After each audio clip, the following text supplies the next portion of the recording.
Hi hello friends, welcome back to our channel. ನಿನ್ನ ಜೊತೆ ನನ್ನ ಕತೆ ಒಂದು ಸೂಪರ್ ಡೂಪರ್ ಸಂಚಿಕೆ ನೋಡ್ಕೊಂಬರೋಣ. ಸಂಚಿಕೆ ಆರಂಭದಲ್ಲಿ ಏನಾಗುತ್ತೆ, ಭೂಮಿ ಈ ಎಕ್ಸಾಮಲ್ಲಿ ಪಾಸ್ ಆಗ್ತಾಳೆ, ಎಕ್ಸಾಮ್ ಕಟ್ಟಕ್ಕೆ ಹೋಗ್ತಿದ್ದಾಳೆ, ಏನಾಗ್ಬೋದು ಸೊ ನೋಡೋಣ ಈ ವಿಡಿಯೋದಲ್ಲಿ. ವಿಡಿಯೋಗೆ ಒಂದು ಲೈಕ್ ಮಾಡಿ, ಚಾನಲ್ ಸಬ್ಸ್ಕ್ರೈಬ್ ಮಾಡಿಕೊಂಡು ದಯವಿಟ್ಟು ಸಪೋರ್ಟ್ ಮಾಡಿ. ಸಂಚಿಕೆ ಆರಂಭದಲ್ಲಿ ಏನಾಗುತ್ತೆ ಅಂತಂದರೆ, ಸೊ ದೇವ್ರ ಹತ್ರ ಆಲ್ರೆಡಿ ಅಪ್ಲಿಕೇಶನ್ ಹಾಕಿದ್ದಾಳೆ, ಹೆಂಗಾರ ಮಾಡಬೇಕು, ನಾನು ಪಾಸ್ ಆಗಬೇಕು, ಪೊಲೀಸ್ ಡ್ರೆಸ್ ಹಾಕೊಂಡು ಬಂದು ನಿನ್ನ ಮುಂದೆ ನಿಂತ್ಕೋಬೇಕು ಸೊ ಅಂತ ಹೇಳ್ಬಿಟ್ಟು ದೇವ್ರ ಹತ್ರ ಅಪ್ಲಿಕೇಶನ್ ಹಾಕ್ತಿರ್ತಾಳೆ. ಸೊ ದೇವರು ವರ ಕೊಡ್ತಾನೆ, ಆದರೂ ಅದ್ರ ಜೊತೆಗೆ ನೀನು ಓದಬೇಕು ಅಂತ ಹೇಳಿ ಸಾಕಷ್ಟು ಪುಸ್ತಕಗಳನ್ನೆಲ್ಲ ತಂದು ಕೊಟ್ಟಿದ್ದಾರೆ ನಮ್ಮ ಶ್ರವಣ್ ಸಾಹೇಬರು. ಮತ್ತು ಅಜಿತ್ ಸಾಹೇಬರು ಕೂಡ ಸಾಕಷ್ಟು ಟ್ರೈನ್ ಮಾಡಿದ್ದಾರೆ. ಸೊ ಹಾಗಾಗಿ ಭೂಮಿ ಏನು ಮಾಡ್ತಾ ಇದ್ದಾಳೆ, ಇವತ್ತು ಎಕ್ಸಾಮನ್ನು ಬರೆಯೋಕ್ಕೆ ಹೋಗುವಂಥ ಸಮಯ ಬಂದು ಒದಗಿದೆ. ಇನ್ನು ಈ ದೇವಯಾನಿ ಇದ್ದವಳು ಹೆಂಗಾರ ಮಾಡಬೇಕು, ಶಾರದನ ಸಾಯಿಸಬೇಕು ಅಂತ ಹೇಳಿ ಶತಾಯಗತಾಯ ಪ್ರಯತ್ನ ಪಡ್ತಾ ಇದ್ದಾಳೆ.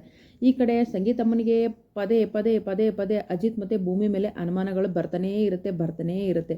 ಆ ಅನುಮಾನಕ್ಕೂ ಕೂಡ ಇವತ್ತೊಂದು ಪೊಲೀಸ್ ಸ್ಟಾಪನ್ನು ಹಾಕಿದ್ದಾರೆ. ಸೊ ಏನಾಗುತ್ತೆ ಅಂತಂದರೆ, ಅಜಿತ್ ಮತ್ತು ಭೂಮಿ ಒಂದೇ ಗಾಡಿ ಮೇಲೆ ಟೀ ಅಂಗಡಿಗೆ ಹೋಗ್ತಾರೆ. ಹೋದ ತಕ್ಷಣ ಗುಡ್ ಮಾರ್ನಿಂಗ್ ಭೂಮಿ ಅಂತ ಹೇಳ್ತಾರೆ ನಮ್ಮ ಸದಾನಂದ್ ಅವರು. ಗುಡ್ ಮಾರ್ನಿಂಗ್ ಅಂತ ಹೇಳ್ತಾಳೆ. ಹೀಗೆ ಪೊಲೀಸ್ ಕದರ್ ಬಂದುಬಿಟ್ಟಿದೆ ನಮ್ಮ ಭೂಮಿಗೆ. ಸೊ ಏನಂತಂದರೆ, ಇವಳು ಬಿಸಿಲಲ್ಲಿ ನಿಂತ್ಕೊಂಡು ಓದ್ತಿರ್ತಾಳಲ್ಲ, ಅವಳಿಗೋಸ್ಕರ ಅಂತ ಒಂದು ವ್ಯವಸ್ಥೆ ಕೂಡ ಮಾಡಿರ್ತಾರೆ ನಮ್ಮ ಅಜಿತ್ ಅವರು. ಸೊ ಇದೆಲ್ಲ ಅಜಿತ್ ಸಾಹೇಬ್ರೆ ಮಾಡಿರೋದು ಅಂತ ಭೂಮಿಗೆ ಹೇಳ್ತಾರೆ. ಇನ್ನು ಭೂಮಿ ಕೂಡ ಏನಪ್ಪ ಅಂದರೆ ಮನೆಗೆ ಬರ್ತಾಳೆ. ಮನೆಗೆ ಬಂದಾದಮೇಲೆ ಎಕ್ಸಾಮ್ ಬರೆಯೋಕ್ಕೆ ಹೋಗಬೇಕು ಅನ್ನೋ ಒಂದು ಇದರಲ್ಲಿ ಭೂಮಿ ಮೇಲೆ ಸಾಕಷ್ಟು ಪ್ರೀತಿ ಇದೆ ನಮ್ಮ ಅಜಿತ್ ಅವರಿಗೆ. ಅವಳಿಗೆ ಒಂದು ಸಣ್ಣ ನೋವಾದರೂ ಕೂಡ ಸಹಿಸ್ಕೊಳ್ಳುವಂಥ ಶಕ್ತಿ ಇಲ್ಲ. ಆದರೂ ಕೂಡ ಪೆನೈಲ್ ಹಾಕಿ ಕೈ ವಾಶ್ ಮಾಡ್ಕೋಬೇಕು. ಪಾಪ ನನ್ನ ಅಂಗಡಿ ಸರಿ ಹೋಗೋಲ್ಲ, ನೈಜೀರಿಯಾ ಕಾಡಿಂದ ತರಿಸಿದ್ದೀನಿ ಅಂತ ಅವ್ರು ಹೇಳ್ತಾರೆ. ಇವಳು ಕೂಡ ಕ್ರಿಮಿಕೀಟಗಳಿಗೆ ಹೊಡೆಯೋ ಔಷಧಿಯಿಂದ ಹ್ಯಾಂಡ್ ವಾಶ್ ಮಾಡ್ಕೋಬೇಕು ಅಂತ ಈ ಥರ ಸಣ್ಣ ಪುಟ್ಟ ಕೋಳಿ ಜಗಳಗಳನ್ನು ಆಡ್ಕೊಳ್ತಾರೆ. ಆದರೆ ಒಬ್ಬರ ಮೇಲೆ ಒಬ್ಬರಿಗೆ ಪ್ರೀತಿ ಅಂತೂ ಸಿಕ್ಕಾಪಟ್ಟೆ ಇದೆ ಅಂತಲೇ ಹೇಳ್ಬೋದು. ಇದೆಲ್ಲ ಆಗುತ್ತೆ. ಆದಮೇಲೆ ಏನಾಗುತ್ತೆ ಅಂತಂದರೆ, ಭೂಮಿ ಎಕ್ಸಾಮ್ ಬರೆಯೋಕ್ಕೆ ತಯಾರಾಗ್ತಾಳೆ, ಆಶೀರ್ವಾದ ಕೂಡ ಪಡ್ಕೊಳ್ತಾಳೆ. ಅಜ್ಜಿ ನನಗೆ ಆಶೀರ್ವಾದ ಮಾಡಿ, ನಾನಿವತ್ತು ಎಕ್ಸಾಮ್ ಬರೆಯೋಕ್ಕೆ ಹೋಗ್ತಿದ್ದೀನಿ ಅಂತ ಹೇಳಿದಾಗ ಅಜ್ಜಿ ಕೂಡ ಆಶೀರ್ವಾದ ಮಾಡ್ತಾಳೆ.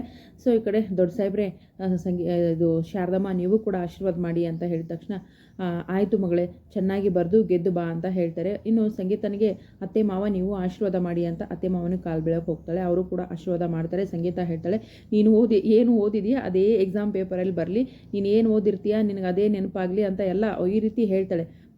ನೀನು ಅಂದ್ಕೊಂಡಿದ್ದೆ ಅದರಲ್ಲೆಲ್ಲ ಪೇಪರಲ್ಲಿ ಬಂದಿರಲಿ ಅನ್ನೋ ರೀತಿ ಸಂಗೀತಮ್ಮನವರು ಆಶೀರ್ವಾದ ಮಾಡ್ತಾರೆ. ಮಾವ ಬರೀ ಎಕ್ಸಾಮ್ ಬರೆಯೋಕ್ಕೆ ಹೋಗ್ತೀನಿ ಅಂತ ಹೇಳ್ಬಿಟ್ಟು ರೆಡಿಯಾಗಿ ಹೋಗೋದಲ್ಲ, pen paper hall ticket, exam ಸೆಂಟ್ರಿಗೆ ಹೋದ್ಮೇಲೆ ನಾನು ಏನು ಓದಿದೆ ಏನು ಬರದೆ, ಆಮೇಲೆ ಅಕ್ಕಪಕ್ಕದವ್ರು ನೋಡ್ಬಿಟ್ಟು ನನಗೇನು ಬರ್ತಿಲ್ಲ ಅಂತ ಹೇಳ್ಬಿಟ್ಟು ಅವ್ರ ಪಕ್ಕ ಇವ್ರ ಪಕ್ಕ ಕುಂತವ್ರು ನೋಡ್ಬಿಟ್ಟು ಏನಾದರೂ ಪೇಪರ್ ಬರ್ಸ್ಕೊಂಡ್ರೆ ಅವಳು ಕಾನ್ಸ್ಟೇಬಲ್ ಆಗೋದಲ್ಲ, ಹೋಗೇನೆ. ಯಾಕಂದರೆ ಕ್ವಶನ್ ಪೇಪರು ABCD ಅಂತ ಸಿರೀಸ್ ವೈಸ್ ಇರುತ್ತೆ. ಹಾಗಾಗಿ ಇವಳೇನಾದರೂ ನನಗೆ ಬಂದಿಲ್ಲ ಅಂತ ಅಕ್ಕಪಕ್ಕದವ್ರು ನೋಡಿದ್ರೆ ಇವಳು ಪೊಲೀಸ್ ಆದಂಗೆ, ಅದು ಸ್ವಲ್ಪ ಹೇಳಿ ಇವಳಿಗೆ ಅಂತ ಹೇಳ್ಬಿಟ್ಟು ನಮ್ಮ ಅಜಿತ್ ಅವರು ತಮ್ಮ ಮಾವ ಶ್ರವಣನಿಗೆ ಹೇಳ್ತಾರೆ. ನನಗೆ ಗೊತ್ತು ಸಾಹೇಬ್ರೆ ಅಂತ ಹೇಳ್ಬಿಟ್ಟು ಕೊಚ್ಕೋತಾ ಇರ್ತಾಳೆ ನಮ್ಮ ಭೂಮಿ.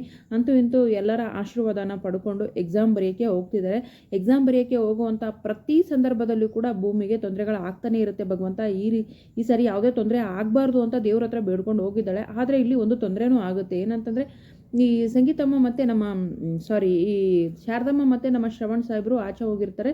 ಹೋದಾಗ ನಮ್ಮ ಅಜಿತ್ ಕೂಡ ಹಿಡಿತಾರೆ. ಶಾರದಮ್ಮನಿಗೆ ಒಂದು ವಿಷದ ಇಂಜೆಕ್ಷನನ್ನು ಚುಚ್ಚಿ ಸಾಯಿಸಬೇಕು ಅನ್ನೋದೊಂದು ಪ್ಲ್ಯಾನ್ ಆಗಿರುತ್ತೆ. ಆ ಪ್ಲ್ಯಾನ್ ಸಕ್ಸಸ್ ಅಂತೂ ಆಗೋದಿಲ್ಲ. ಹಾಗಾದರೆ ಭೂಮಿ ಎಕ್ಸಾಮ್ ಬರೀತಾಳ, ಎಕ್ಸಾಮ್ ಪಾಸ್ ಆಗ್ತಾಳ, ಮತ್ತು ಈ ಸಮಸ್ಯೆಗೆ ಏನಾದರೂ ರಿಟರ್ನ್ ಬರ್ತಾಳ? ಸೊ ನೋಡೋಣ ಮುಂದಿನ ವಿಡಿಯೋದಲ್ಲಿ. ವಿಡಿಯೋಗೆ ಒಂದು ಲೈಕ್ ಮಾಡಿ, ಚಾನಲ್ ಸಬ್ಸ್ಕ್ರೈಬ್ ಮಾಡಿಕೊಂಡು ದಯವಿಟ್ಟು ಸಪೋರ್ಟ್ ಮಾಡಿ. Thank you so much. Bye.